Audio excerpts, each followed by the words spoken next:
তা আপনারা এখন দেখছেন হুগলি শিল্পালয়ের কাজ। আমি বিগত বেশ কয়েকদিন ধরে পরিশ্রমের মাধ্যমে এই প্রতিমা গড়ে তুলেছি। এইটা আমাদের নিউ বালক সংঘ ক্লাবে আজ রাত্রে পূজা হবে। এই পূজাটি বেশ কয়েক বছর হয়ে আসছে। আমরা এই ক্লাবের সদস্য। প্রতিমা আমি নিজেই গড়ি। আমি প্রায় 3-4 বছর প্রতিমা গড়ছি।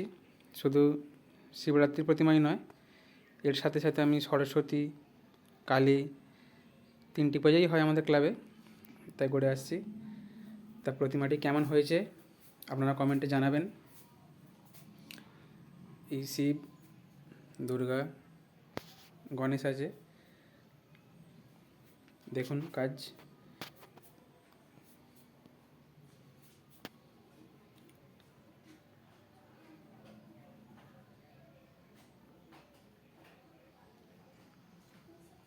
এবছর প্রতিমার একটি অর্ডার হয়েছে। মাটির কাজ শেষ করে একটু একটু করে প্রতিমা গড়ে তুলেছি। অনেক দিনের পরিশ্রমের ফল।